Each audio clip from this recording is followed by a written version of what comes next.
was doing a lot of reflecting this past weekend when I inaccurately picked both national championship participants. 1 week after picking 2 of the 4 quarterfinal games wrong, a couple of the opening round games gone, maybe just one of those, honestly, now that I think about it. But anywho, I was like, man, wasn't there a point in this season when we were just firing on all cylinders? Like, what happened? When did we get shaky in our predictions and our picks and whatnot? I went back to week 6 of the regular season. I nailed everything that I spoke into this microphone. Red River was that week, nailed that one. I said, okay, even though Mateer's coming back, it's going to be a Texas win, low-scoring game. I was like, it was a Spring Blake guarantee. Nailed that one. Nailed Alabama over Mizzou. Nailed Indiana covering over Oregon. Not only did they cover, they go into Autzen and they win the game. Michigan was traveling out to USC. I said, give me USC in a boat race, and it was. And you know where I fucked up? I came in and took the fattest victory lap after. There was a video that I posted, almost like a highlight tape of me getting everything right. Just, I couldn't believe what I did to myself, because that is so clearly karma just smacking me across the face. Oh, like, you think you're hot shit, buddy? Get ready to learn L after L after L. But you know what? If you're listening to me say all this, that means you haven't given up on me yet. So, we move.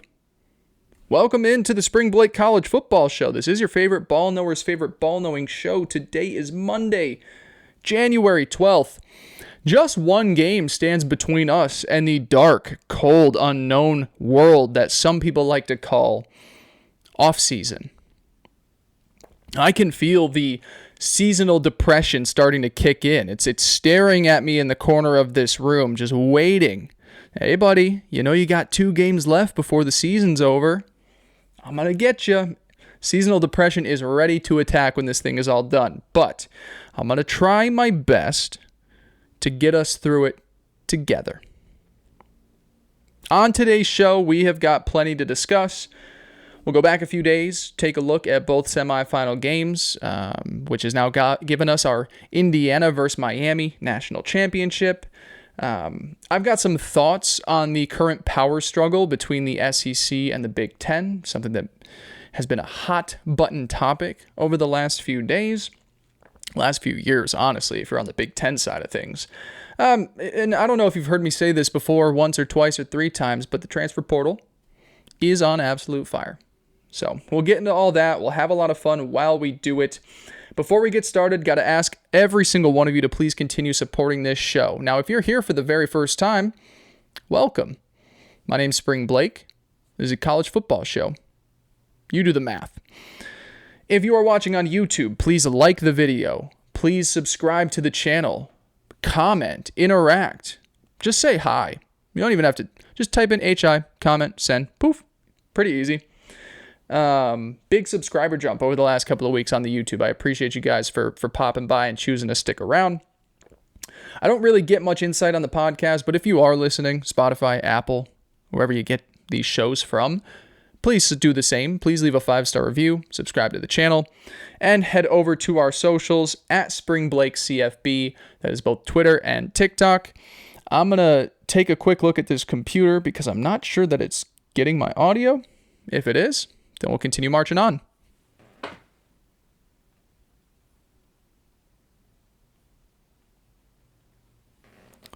Beautiful. All right, so our national championship matchup is set. Indiana will take on Miami in the Canes' very own home next Monday night. And while we won't preview that matchup until our second show of the week, I think that's going to be a Thursday show for us, we obviously have to discuss how we got here. So let's get the boring one out of the way first. Dan Lanning's Ducks threw up an absolute dud in the Peach Bowl against Indiana, smothered to a final tune of 56-22. I gotta be honest, didn't even feel that close when you're watching it. Now, the story should be about the flawless performance that Indiana put on, which we will touch on in just a little bit, but I do want to start off by talking about the Ducks and their unfortunate end to the season, unfortunate end for the second year in a row. And that's mostly because, and why I want to start there, is because I had a lot riding on this team. I've said it every week, picking them to win it all, grabbing a nice future on them along the way. I believe that this team was going to peak at the right time and complete the redemption story from last year when they got blasted in the Rose Bowl by Ohio State. Turns out, they were going to get blasted again, this time by Indiana. But what I wanted this team to be clearly left me looking at Oregon through rose-colored glasses, ignoring all the major flags surrounding this team, the major red flags surrounding this team heading into this Peach Bowl.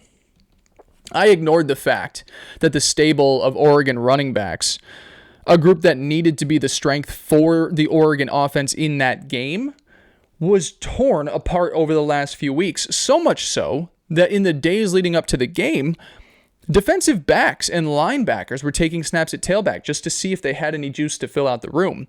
Obviously, we knew Jordan Davison was going to be out before the game. Noah Whittington playing through turf toe. One of those situations where you try him out for a few plays. You're like, yeah, this guy's not going to have it today. And so all of a sudden you're left with a depleted tailback room, which obviously is never going to make any offense do well, especially not when you're going up against an Indiana team that has one of the best secondaries in the country. They can just sit back all day at that point. So I ignored that the stable of backs were shaky when I needed them to be great. I ignored the fact that travel for this group, for the players and the fans, was just one of the most unlucky draws you could get. You know, Oregon's tucked away up in the Pacific Northwest. Their first playoff game, they hosted JMU. I keep forgetting that game existed, even though I am a proud JMU alum. Their first game away from home in the postseason, all the way out in Miami. I don't know if you know things about maps. Oregon and Miami, pretty far away. Then after that, you got to go back out to Atlanta. So the travel for the players, and don't get me wrong, I'm not saying that it doesn't hurt other teams when they have to travel. I'd rather travel from Indiana than I would Oregon. I would. I don't know about you guys. Is that what, like a 7-hour flight? 7? Indiana can't be more than like 3? Either way.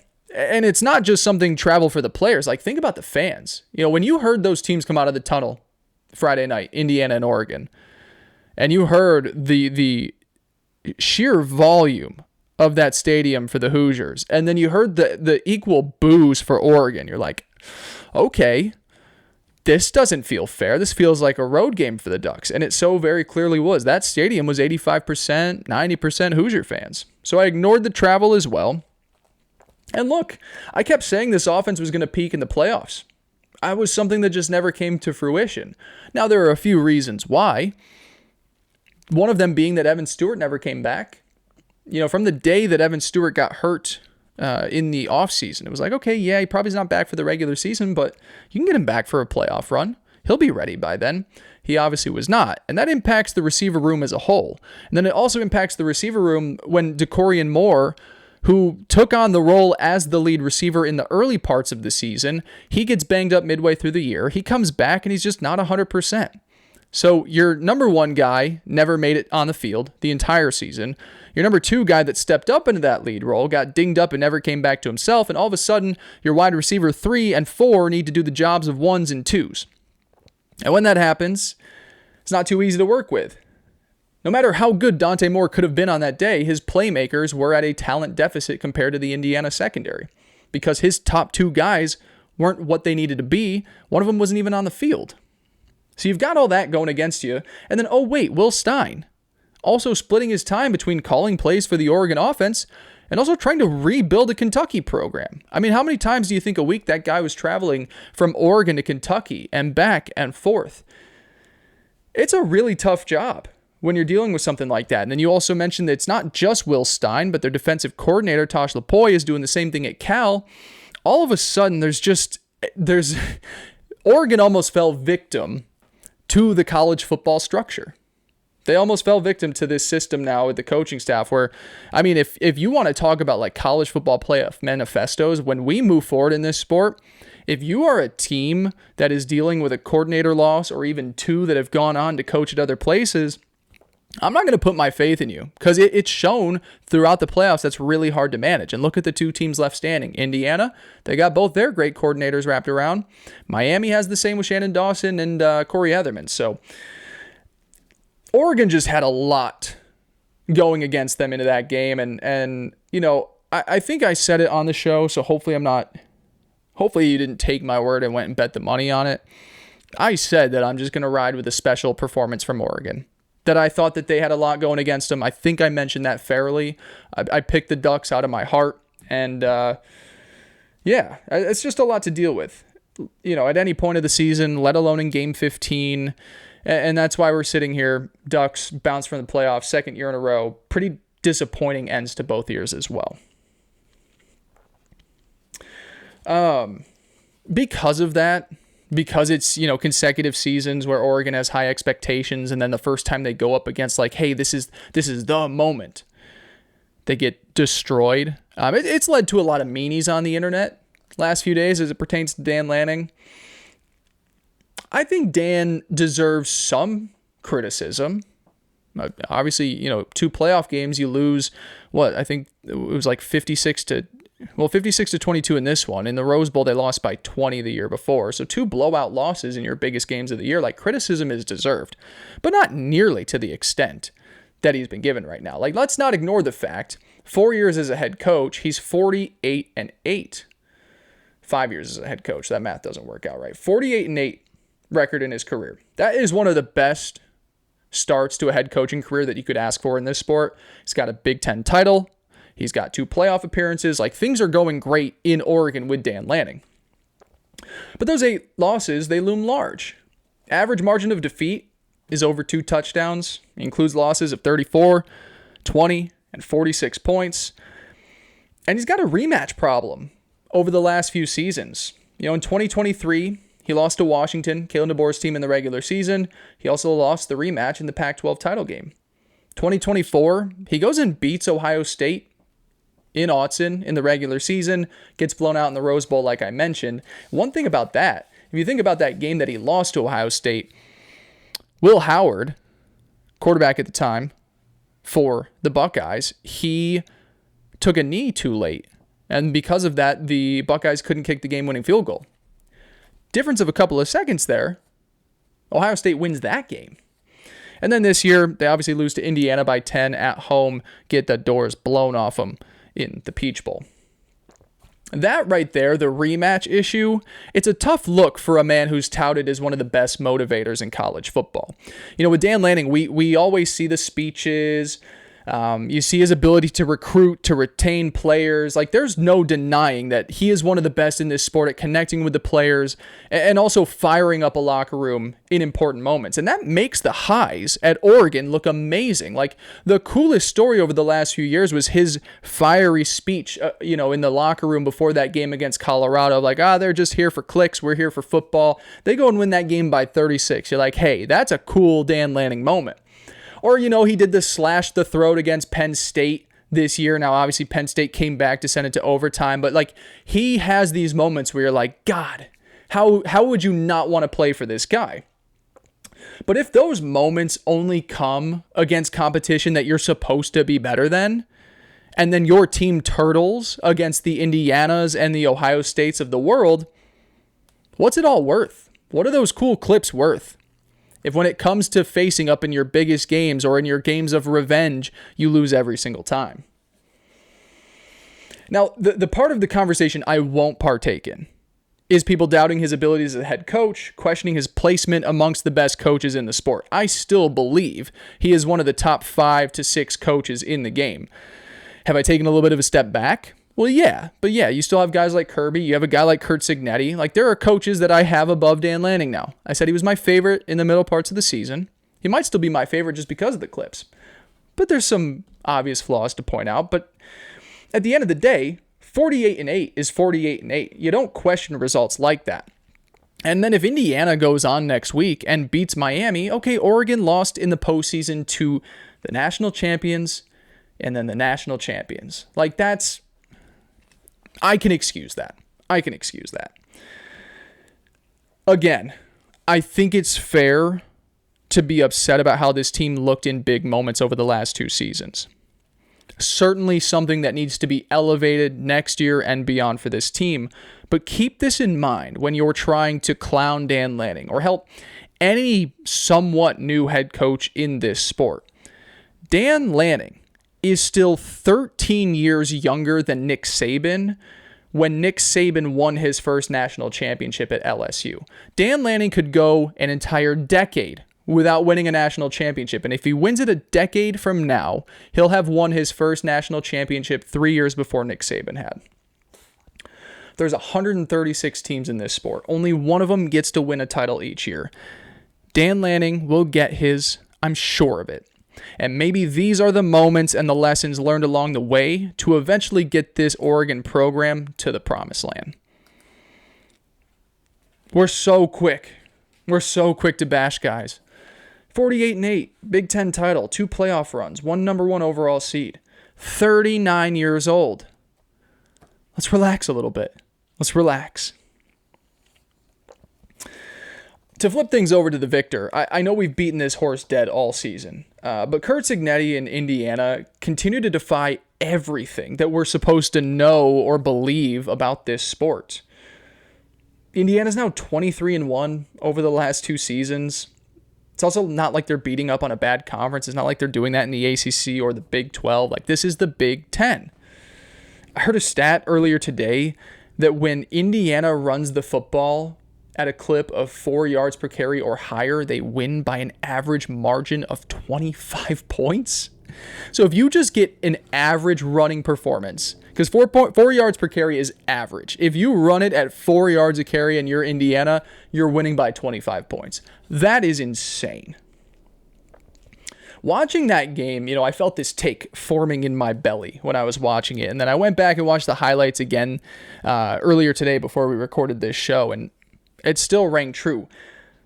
I don't think I've ever seen such flawless tape from an offensive line in my entire life. Every blocking assignment, every blitz pickup, every pulling guard, it just felt like they didn't miss an assignment that entire game. It was just a perfect performance from that Indiana offensive line.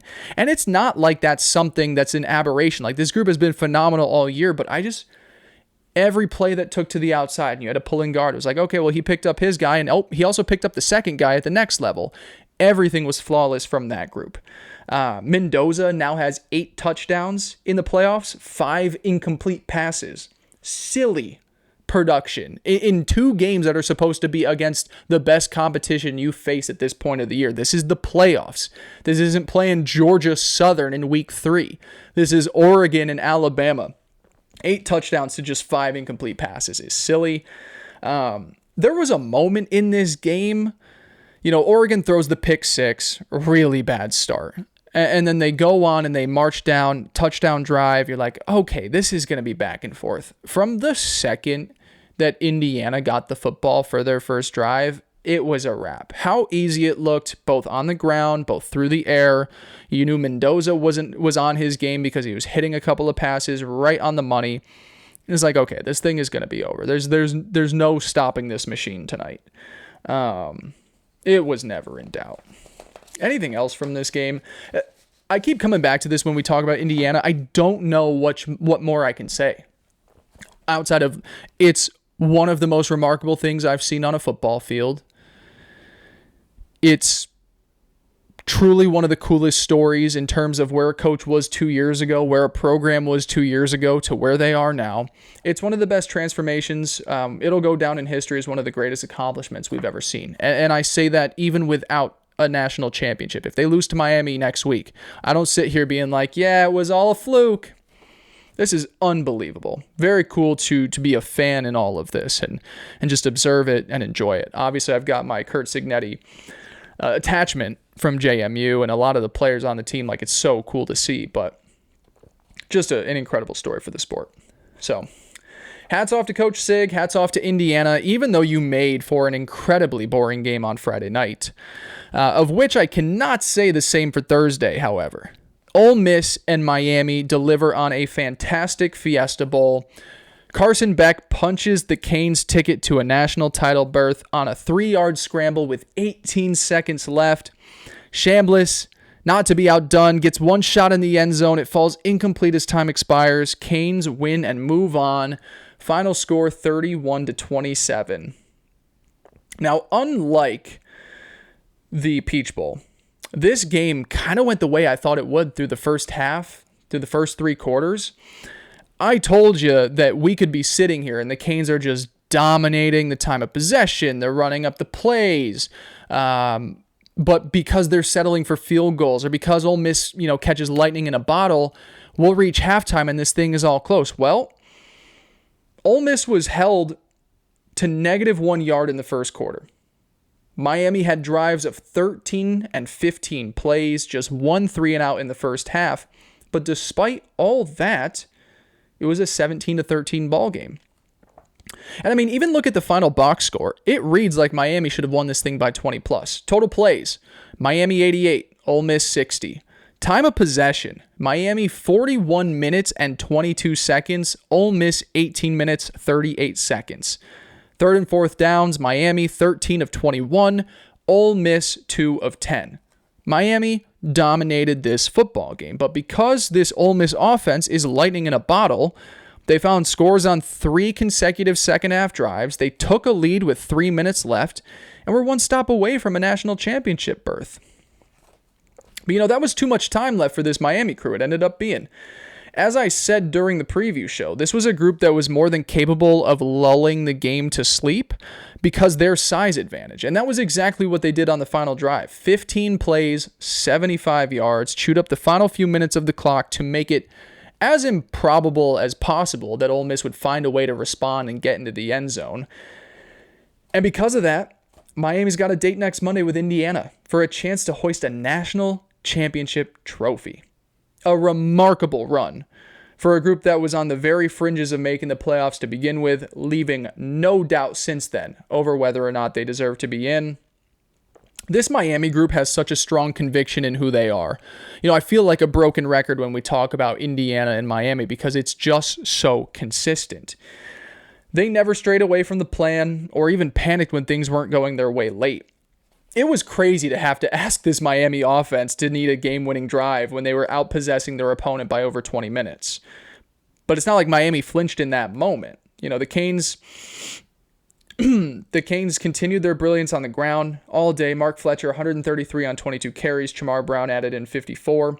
Carson Beck, I've got a friend that calls him Carson Heck because he thinks he's bad. Carson Beck, 37-5 as a starting quarterback in college football.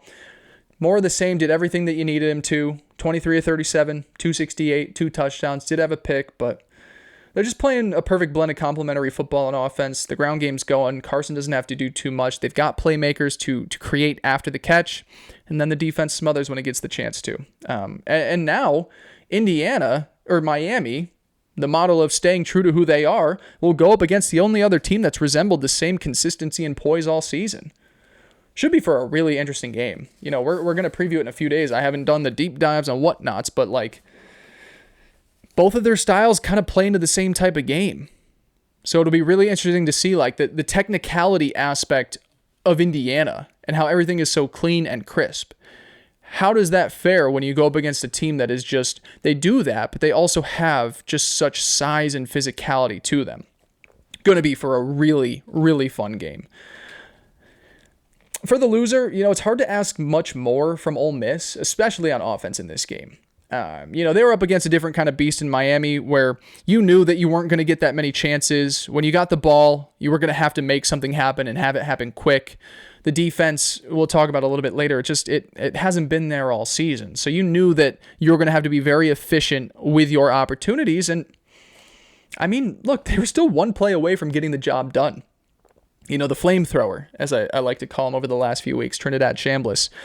You knew he was going to get going at some point. He finishes the day 23 of 37, 277 yards and a score, a couple of nice runs in there. Remember how I said Ole Miss had -1 yard in the first quarter? They finished with 398. Finding nearly 400 yards of offense in 3 quarters, pretty damn impressive. as is the entire Ole Miss season. I mean, think about this group. Now, some people said, like, yeah, they're a fringe playoff team. I had them just outside. They make it all the way to a college football playoff semifinals, like one game away from a national championship. And that's despite losing 9 defensive starters from a year prior, losing your head coach at the start of the postseason, and starting a quarterback out of Ferris State for the majority of the year. Like, if you told an Ole Miss fan at the beginning of the year, like, hey, you already know that the defense is going to be not what it was. Last year, I think it was like a top 3 scoring defense. You're like, okay, well, we're going to the year. We know we're not going to be that great on offense, but you know what? We got Austin Simmons. We got Lane Kiffin. What if I told an Ole Miss fan, actually, by the time the playoffs come around, you're not going to have Lane Kiffin, and Austin Simmons hasn't been playing for you since week 3. You're going to go, well, how the fuck did we make the playoffs then? Where's Lane? Where's our starting quarterback? It's like, well, you got a flamethrower from Ferris State, and he took you to the promised land just a couple plays away. So awesome. So awesome. Such a cool story. We'll do a full season in review. I've been teasing this for a while now. I think Thursday is the first day where we're actually going to be able to start doing it. What's been more annoying is the technical aspect of it. I don't want to have to adjust anything in the studio, but we might get another screen in here somehow. But we'll talk Ole Miss. We'll put a bow on the season, as we will for just about every other team in the coming weeks. But yeah, it was truly one of the more improbable things we saw all year. So tip to the cap to all the players and the coaches that were able to make that happen. But as you all may know, with that Ole Miss loss, it now marks the 3rd straight season in which the SEC will not claim a national championship. That's something that people have been loving to debate over the last few days. Now, I gotta say, it's not just been the last few days. People have been begging for this conversation the last couple of years. You know, you get the Michigan national title, the Ohio State one, SEC's got a couple down years. You're like, okay, is it the Big Ten's turn? Now we're sitting here, we've got Indiana playing for a title. The SEC will not get a championship this year. Last year, I didn't really have that much interest in having the conversation. I thought the sample size a little bit too small. You had the Michigan scandal that plays a role in that one. You're like, okay, how much did that play into an effect? Ohio State, they caught fire last year. I was like, I see where this is going, but give me some more time. Well, I've had more time. I've had another full year, and I think I'm ready to finally have that conversation. I'll just say it. I think the best of the Big Ten, excuse me, I think that the best of the Big Ten right now is better than the best of the SEC. Hell, even the middle of the Big Ten might be ahead of the middle of the SEC. And I've got a few reasons as to why things have been trending that way. The first is obvious. It's money. The infusion of cash into players' pockets, at least this new age legal version of it, has changed everything. You know, the days of Georgia and Alabama having benches full of future NFL draft picks are long gone because those players can now get paid to start at other institutions and start 2 years before they ever would at those SEC powerhouses. You don't need to wait till your junior and senior year to really make your name known. You can go to an Indiana, or you can go to an Oregon, or you can go anywhere in the country and earn your opportunity, earn your spotlight sooner. And because you're able to transfer, if you go and do that, that leaves you to an even better path. If you go to a smaller school and you really stand out, okay, well, all of a sudden your value is boop, boop, boop, boop, boop, and then you can maybe wind up at an SEC school or a Big Ten school. You know, SEC schools, those institutions like Georgia and Alabama, they were always looked at as the best way to get to the pros in order for you to get paid. But if you can now get paid legally while also getting a clearer path to playing time, you'd be silly to not take that opportunity. And so if money ends up being half the battle, then just trace the trail of who has more money right now. And that trail takes you to Big Ten country. Now, it's not to say that the SEC is broke, but just play the numbers game for a second, and you'll see why this is clearly in favor of the Big Ten. Alabama right now has got about 42,000 in its student population. Georgia at 43,000. But Ohio State, 67,000. Michigan, 53. Even Indiana's up at 48,000. And now that might not sound like it's that much of a difference. You're like, okay, well, what does students have to do with it? But remove yourself from just looking at 1 year of that. That means over the span of a decade, Ohio State is going to produce roughly 60,000 more graduates than Georgia would. That's 60,000 more individuals hitting the workforce, 60,000 more alumni, 60,000 more potential donors. Do you see where this is all going? You just have the volume. You have a stronger graduate programs at those universities. Michigan, Ohio State, Indiana, great grad programs. Not that the others don't, but great grad programs. Programs that lead to higher paying jobs out of college. And that's how you wind up with Mark Cuban, Indiana alum, Stephen Ross, Michigan alum. Ohio State's got a few guys. One guy's a little sketchy, Lex Wexner, but all of a sudden you find one of those guys at each of your school, or even a couple of them, you got some pretty deep pockets. Again, the SEC is far from broke. You won't hear me say that the SEC is tight on cash.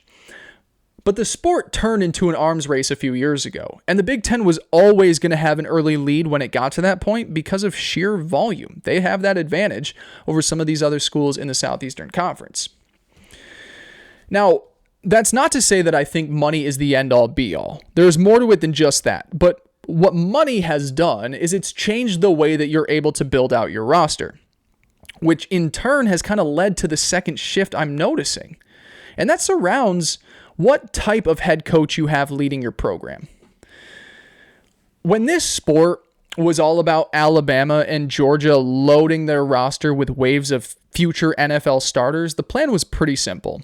Find one of the best motivators in the sport, Kirby Smart, Nick Saban, guys that will teach them up on the X's and O's, make sure they're playing sound football, make sure they've got enough structure to resemble a cohesive team, but let that motivator element come out along with just the Jimmies and the Joes doing the heavy lifting on Saturday, and all of a sudden, you've got powerhouse programs like Georgia and Alabama. Allow the individual talent to be what ultimately stands out on Saturdays. The talent disparity in college football was so significant just a decade ago that the collection of individual talent would always outweigh the best team effort 95% of the time. But now, with the talent spread out as thin as it is, you're noticing a shift in the type of teams that's winning games. It's no longer the roster composite. Okay, well, who has the most talented teams? Indiana, I think this year was down at 58. Miami's a little bit higher. They're at 15, but you're still not talking about Georgia and Alabama playing for a national championship, even though it says that their rosters are the most loaded. College football is shifting away from just overloading with talent and letting that doing the work. And now instead it's like, okay, well, how is our coaching staff from top to bottom? How is our depth chart? And not just the terms of talent, how do guys play with one another? How do styles contrast? Can we build a cohesive offensive line? Instead of just building the 5 most talented guys, do we have a group that works well together?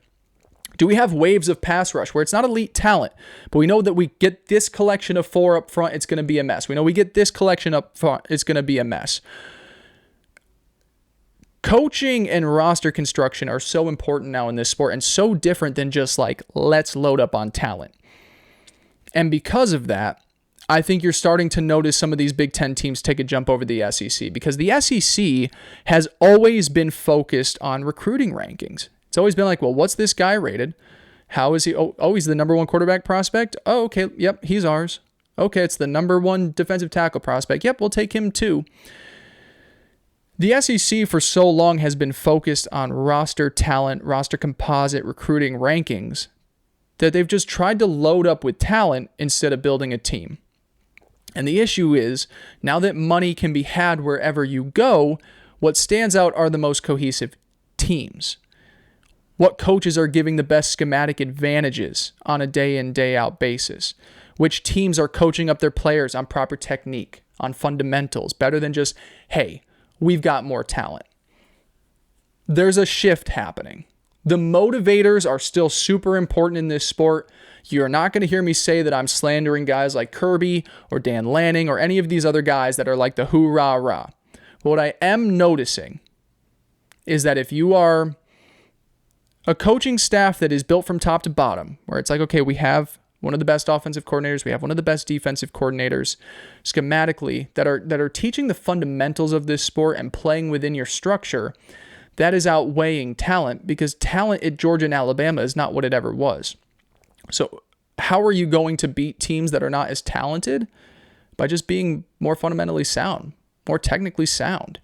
And that's the shift that you're seeing here. That's why I believe right now the Big Ten is taking this jump over the SEC. The SEC has looked at itself in such a way where it was like, we're just going to load up on roster talent. We're going to win the recruiting rankings. We're going to win the transfer portal. We're going to do all these things that headlines say we're going to be the best roster.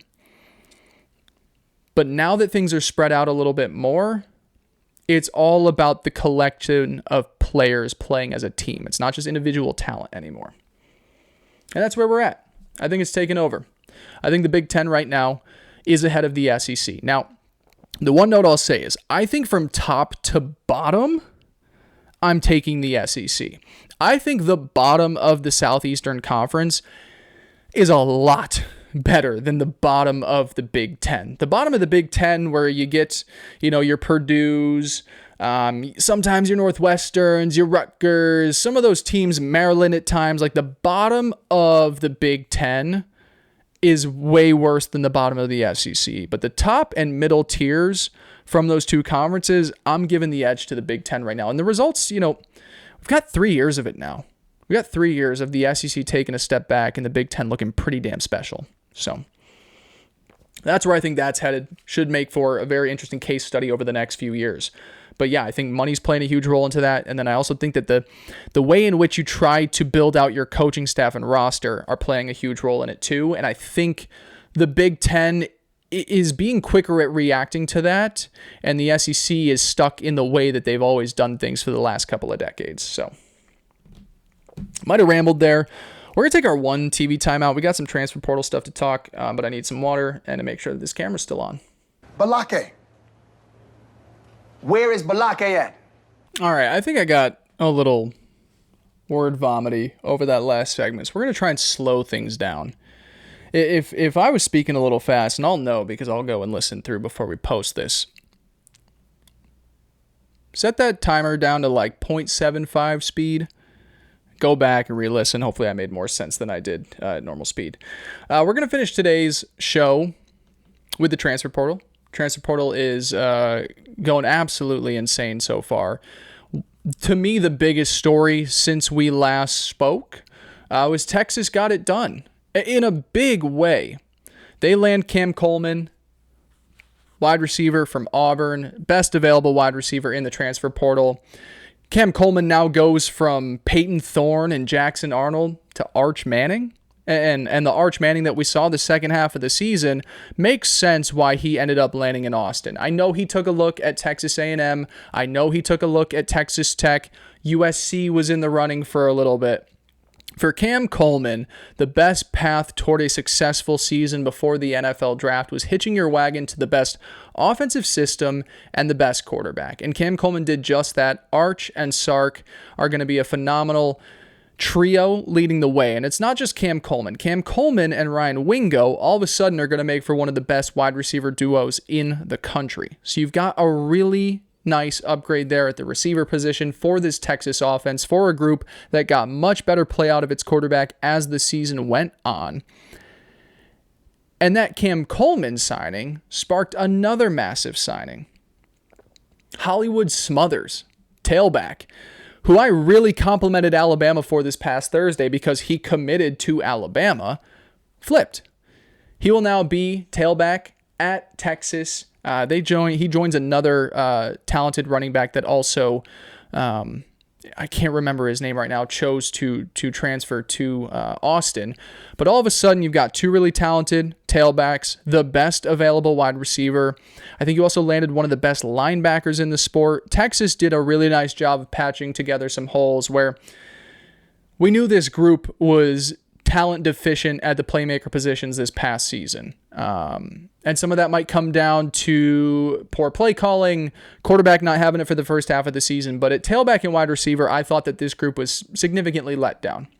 They go in, they add a Cam Coleman, they add a Hollywood Smothers, and all of a sudden I'm just thinking, okay, all right. another year of Arch, another year with this offense figured out. What we wanted Texas to be this past season might have just been a year early. So very excited to see how all of those pieces start to fit in down in Austin. To flip to the Smothers, Alabama situation, and we're starting to notice this throughout. I'm learning a very hard lesson. Just because you commit somewhere does not mean that you're going to play there. Apparently in college football now, if you commit to a school in the transfer portal, that's just the alarm to every other team like, hey, make your final offer. We saw Hollywood Smothers commit to Alabama, gave Texas one more chance to put in an offer. It was nice enough to where he goes and makes the flip. It's not just that situation. DJ Lagway committed to Baylor. He's still taking other visits right now, which is so clearly just like, yeah, I'm committed to Baylor. But if someone wants to pay me a little bit more money, things might change. And it's not just Smothers. It's not just Lagway. Sam Levitt got reported today that he's committed to LSU. Tennessee hasn't heard much about that. Tennessee's prepared to make one final offer. And it stretches beyond just the transfer portal. Ty Simpson, Alabama quarterback, declared for the NFL draft. Well, he's got 3-4 teams now offering millions of dollars to stay and play college football for another season. Just because you announce your intentions, it doesn't mean shit in this sport anymore. Hell, even on the flip side of it, Damon Williams, last show, we spoke about how unfortunate of a situation that was where he commits to a team, he signed a contract and then entered the portal. Well, since then, he realized what a mess that was going to end up being. Lost his representation, lost a good, view in the public eye. And a few days later, he's like, you know what? Washington's for me. It's a mess right now. If you commit to a school as a transfer, that just means, hey, teams, give me your best offer before I sign. And if you do, I'll sign with you. It's a mess. What else is going on in the transfer portal? Levitt to LSU seems like it's going to get there unless Tennessee just somehow finds a way to make a bigger offer. LSU has been really trying around at the quarterback market. I know they brought in a backup from Elon, which everybody's just very funny about a year after they go and grab Trinidad from Ferris State. Levitt would be a good fit in the LSU offense. I don't think it'd be this explosive like, oh, wow, this is amazing, but it'd be solid. It'd be sturdy. A good first-year quarterback for Lane as he tries to rebuild an LSU roster. Dylan Raiola committed to Oregon, which I think is a really interesting situation because it means one of two things. Either he will be the Ducks' starting quarterback next year if Dante Moore decides to go to the NFL draft, or Raiola will be taking the Dante Moore process, the Dante Moore mold, and sitting for a season behind a guy like Dante Moore, getting comfortable, learning, taking it all in, and then hitting his stride for one final season in 2027. I'd expect Dante Moore to go to the NFL. Now, I would recommend he stays, but if he stays and plays for 2026, he's got a lot more competition at the top of next year's draft than he does this year. If you're staring at the number 2 overall pick, that's about $50 million guaranteed. I'd do it. I'd get it. I'd personally want him to stay because I don't think he has enough game reps to where I'm ready to just throw him to the NFL, let alone throw him to the Jets. No offense, but that seems to be the situation brewing there. It's either Raiola sitting for a season and then playing in 2027, or him being the starter and Dante Moore off to the NFL. One thing that I found interesting about Dylan Raiola's commitment to Oregon, and don't get me wrong, Oregon, littered with playmakers, one of the more talented rosters, is I thought a lot of that appeal was Will Stein. Will Stein's now the head coach at Kentucky. And Will Stein at Kentucky is making some massive moves. At tailback, CJ Baxter, bringing in offensive linemen from Ohio State. He is building a pretty impressive roster there in Lexington, putting quick work into turning around what was a pretty shaky roster this past season. They've obviously got Kenny Minchie, the quarterback from Notre Dame. I'm just saying, it's not going to be like this instant thing here at Kentucky. I'm a big Will Stein guy. And if the portal acquisitions are going to come in waves like we just saw over the last couple of weeks, give it by 2027.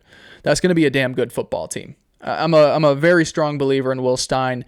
And if they're getting the resources that Kentucky seems to be providing them with, feel very confident in the direction that program's going to head in. So that's everything that stood out to me trying to think. Let me run through my head. Is there anything else that's been going on at the portal level that warrants conversation? Nothing's coming to mind. JMU landed a receiver from LSU. That's just a funny thing. If you went back a decade and you saw that image where it said LSU transfer to JMU, you'd be like, what happened? Did he get arrested? Did he spend some time in juvie and this is like a rebirthing of his career? But instead he was just a talented freshman that didn't get enough reps. And now he's at JMU. So that was cool. But on a big picture scale, I think that's just about everything impactful that's happened over the last couple of days. We will obviously always stay up to date in transfer portal news. We'll have some more stuff to discuss Thursday, I'm sure.